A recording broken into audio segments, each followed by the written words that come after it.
Hello, I'm Dr. Chessie Wood, a clinical psychologist working in intensive care. As part of my role, I regularly work with people that have post-traumatic stress disorder or PTSD.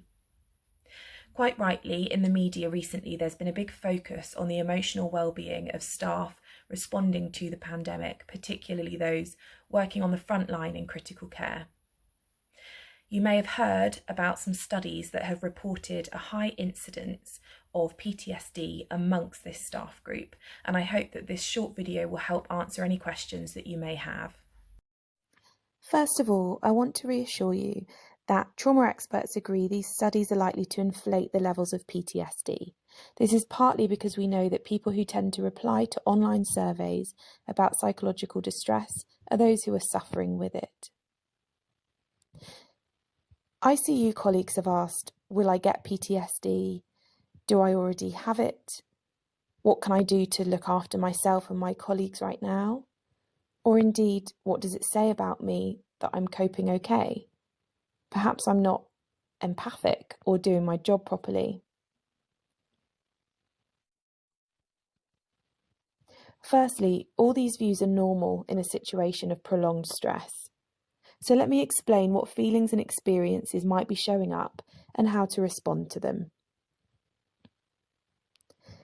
You might notice a heightened sense of fear, anxiety, or uncertainty, for example, about your safety, your work performance, or just a general sense that something bad's going to happen. You might notice a change in your mood, such as feeling low, flat, irritable, sad, or numb. You may notice feeling jumpy, being on edge, or finding it hard to switch off at home. You might be finding it hard to concentrate on simple everyday tasks. You may be avoiding things that remind you of a particularly stressful situation, or you may be going over in your mind aspects of the pandemic, such as a patient who passed away or a procedure that didn't go to plan. You may be having difficulty sleeping, perhaps due to frightening or unusual dreams. These are common, unpleasant experiences that are simply signs of the times. They're a very normal response to this abnormal, unprecedented pandemic, and they're your own attempt to process what's happened. They're likely to resolve naturally as the pandemic eases. On the other hand, you may actually be feeling okay. This is no reflection on how well you're doing your job, or how engaged you are with the patients you're treating, or how compassionate you are. It's important to stress that while it's okay to not be okay, it's also okay to be okay. Each person's experience is unique to them. Even though we're all facing the same storm, we're all in different boats. We're bound to be affected in different ways, and we all have our own automatic ways of coping with really stressful situations. If you're finding things tricky to manage, check in with yourself. Are you withdrawing from people around you? Feeling cut off from your emotions? Struggling to enjoy your leisure time? Or not looking after yourself by eating reasonably and taking a bit of exercise? Or are you doing things that might be unhelpful in the long run, such as using alcohol or drugs to avoid difficult memories or feelings? If so, it's particularly important to pause and consider these tips. Use your support network. It's especially important at the moment to keep connected. Speak to trusted colleagues or friends.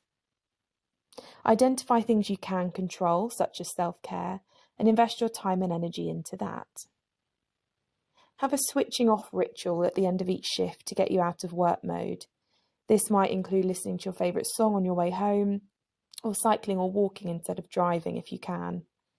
Exercise and energising music are both really helpful ways of changing gear from being at work. Be kind and adjust your expectations of yourself. Standards you had for yourself previously may need adjusting in the pandemic. And remember that civility saves lives. Being compassionate to our colleagues is vital to all of our well-being.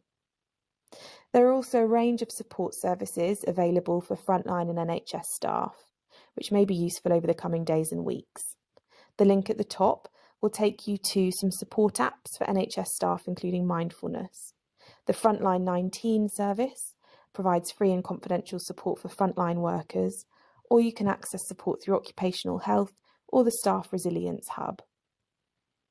If you find that things aren't improving once the current impact of the pandemic starts to ease, you may wish to consider speaking to your GP or self-referring for free psychological therapy at the link on the screen.